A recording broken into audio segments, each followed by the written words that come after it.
আসসালামু আলাইকুম। আজ রান্না করব রসুন দিয়ে গরুর মাংস। আমি এখানে 700 গ্রামের মতো গরুর মাংস নিয়েছি। এখানে কিছু পেঁয়াজ কুচি দিয়ে দিচ্ছি, তারপরে আদা বাটা, রসুন বাটা, এখন দেব স্বাদ অনুযায়ী লবণ, তারপরে দিয়ে দিচ্ছি মরিচের গুঁড়ো, হলুদের গুঁড়ো, ধনিয়া গুঁড়ো, জিরা গুঁড়ো,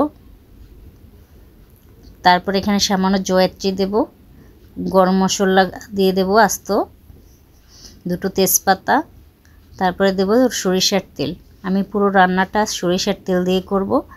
এখন আমি সব মশলা মাংসের সাথে ভালো করে মাখিয়ে নেব। এটা যত ভালো করে মাখানো হবে মাংসের স্বাদটা তত ভালো হবে। তো আমি এগুলো সব ভালো করে মাখিয়ে নিচ্ছি। এরপরে আমি এটা 1 ঘন্টার জন্য রেখে দেব। আমি এইভাবে 1 ঘন্টার জন্য রেখে দিচ্ছি। আজকে আমি রান্নাটা মাটির চুলায় করব। আমি 1 ঘন্টার পরে এখন মাংসটা চুলায় বসিয়ে দিচ্ছি।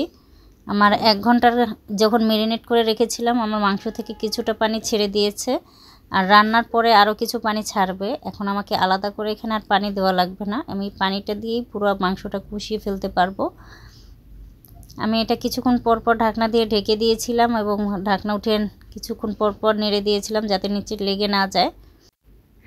আমার আসলে মাটির চুলায় রান্না করার ভালো অভিজ্ঞতা নেই, যার কারণে কষাতে গিয়ে আমার পুরো ঝোলটা শুকিয়ে গেছে।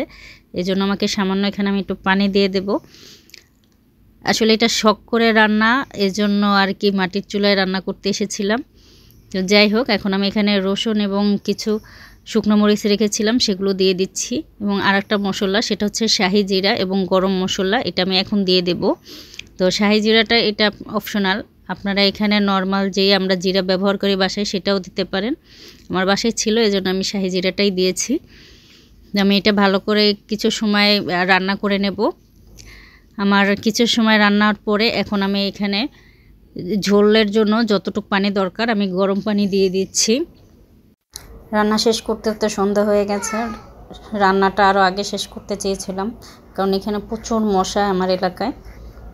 তো তারপরও যাই হোক, তাড়াতাড়ি রান্না শেষ হয়ে যাচ্ছে। মাটির চুলায় কিন্তু রান্নাটা খুব তাড়াতাড়ি শেষ হয়। আমার রান্না হয়ে গেছে, আমি কিছুক্ষণ পরই নামিয়ে নেব। যারা এখনও সাবস্ক্রাইব করেনি সবাই সাবস্ক্রাইব করে লাইক, কমেন্ট এবং শেয়ার করে পাশে থাকবেন, এবং যারা সাবস্ক্রাইব করেছেন তাদের সবাইকে ধন্যবাদ। আমার মাংসটা হয়ে গেছে, আমি এখন নামিয়ে নেব।